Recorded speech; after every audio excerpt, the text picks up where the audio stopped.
and people are definitely more likely to tune in to hear what you have to say rather than read it themselves, which is unfortunate. But if we're going to try to make whatever this new thing in journalism is, we got to adjust on the fly.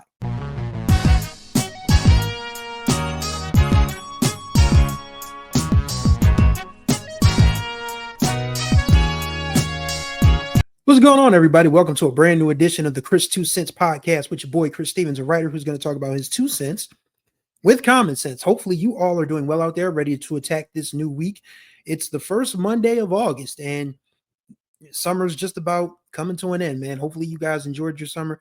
I have not enjoyed my summer, but I've also been working very hard too, so I don't have too many complaints, but we'll talk more about that and other issues later on. But today, I wanted to talk about something that I discovered over the weekend. Obviously, being on LinkedIn over the weekend is just a sheer form of boredom. I'm checking on all the numbers of the stuff that I've posted because my boss at HBCU Sports, Ken Rashad, was like, you really need to leverage your LinkedIn more, especially now that you've got your music podcast going. So I've just been posting all my stuff over there on LinkedIn and just checking the numbers. And then there was one of these things that came up on my feed, a suggestion from a digital newsroom strategist or a newsroom digital strategist, whichever way you want to order that, by the name of Ryan Welton.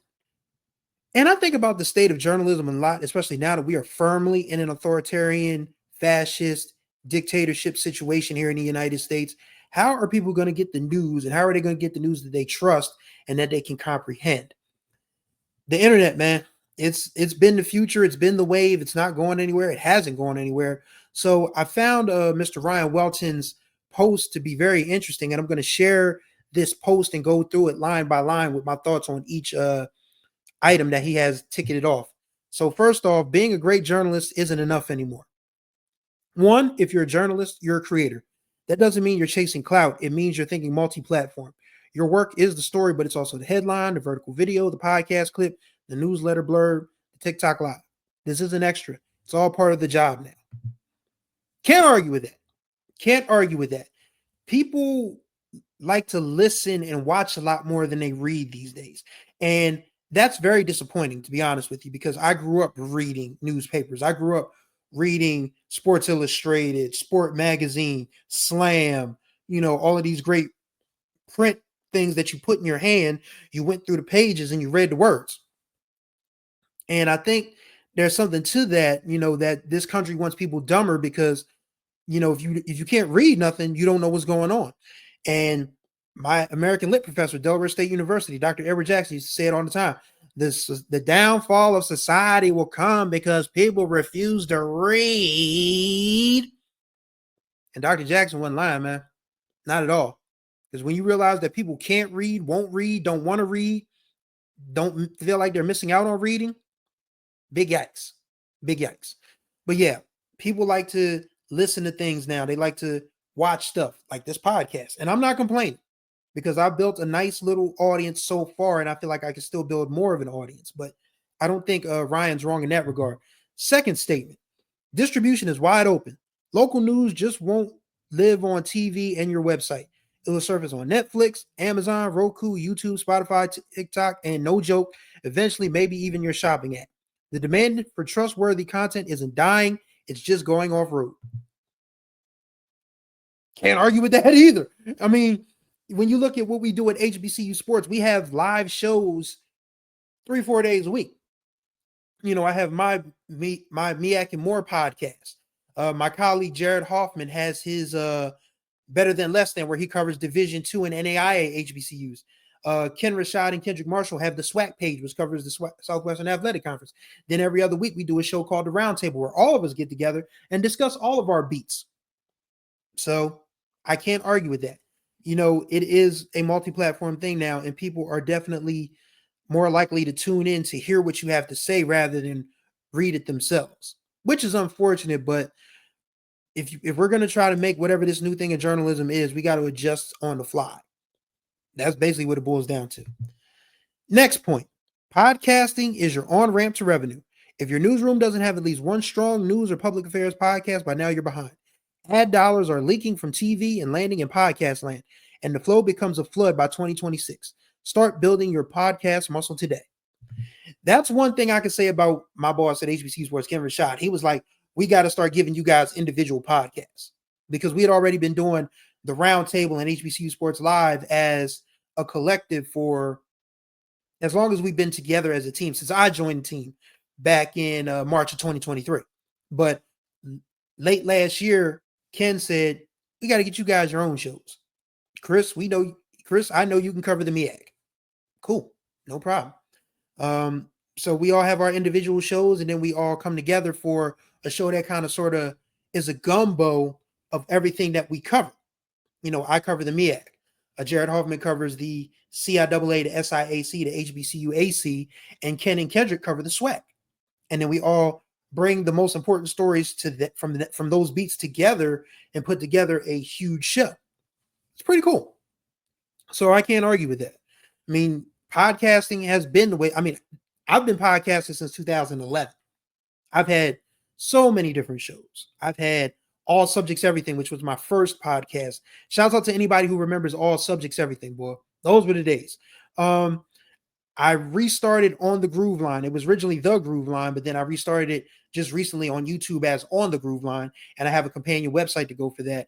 I'm also thinking about actually doing a car podcast too, because I'm a car buff. So podcast ain't nothing new to me. Finding out how to make money from is a whole nother matter, but we'll get there.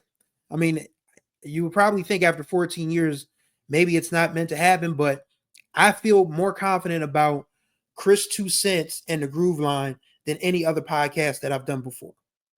So I'm very, I feel good about where these podcasts could be going and where they could eventually end up and how they could eventually help me, become solvent as an independent journalist and music lover, sports writer, car buff, all of that stuff. So I'm very excited to see what the future holds now that everybody seems to be literally uniform into thinking that podcasting is the wave of the future. Next up, YouTube is not a dumping ground. It is not TV. It's not social. It's its own animal. Search first, algorithm driven, built on consistency.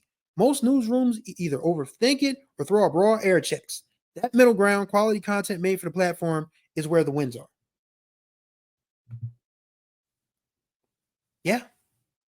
Yeah. You mean I looked at this stuff thinking about, okay, can I counter anything that this gentleman has posted? And as I read them off to y'all, I can't. I mean, he's literally right. I mean, YouTube is where people literally congregate to look for anything they want to look for. Like for me, people are finding the Groove Line because I cover a lot of old school music artists. Like I had Keith Kilgo of the Blackbirds, one of my favorite jazz funk bands, on the podcast. He was my first official guest. And people started pulling to the channel and started seeing that I had other videos about other old school artists or other music trends. And this is the most successful podcast I have right now. I have nearly 8,000 views since the beginning of June. That may not sound like much, but it's still a lot. Shouts out to Daniel Chi. He's a wonderful YouTube consultant and producer, multimedia producer. He produced the HBCU Sports Awards. He looked at my channel and said, "Oh man, you're doing good." He said, "Don't be too hard on yourself. You're doing real good." Hearing that from him was like, "All right, we good. Full speed ahead." So I'm not complaining at all. But yeah, YouTube is where people, searching for different things. It might be recipes, might be music reviews. The music reactions are really popular.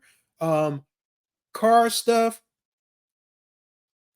dating, relationships. If you're looking for it, chances are YouTube has it. So I can't disagree with Ryan on that point as well. And his last point, which might be the most important, newsletters should have a face. People don't build relationships with logos. They connect with voices. Build personality-driven newsletters anchored by reporters and anchors your audience already trusts. You'll see the impact, and it doesn't have to eat up their time. That's perfect, because I subscribe to newsletters. I mean, people are probably going to have to figure out a way around, Substack being in bed with the most unpopular thing right now, which is Israel pushing out Palestinians by the truckload. When people found out that Substack was aligned with Israeli interests, it was like, oh no, we got to split. So that's why I didn't go to Substack at first. Everybody's like, Chris, why didn't you start a Substack? I'm smart.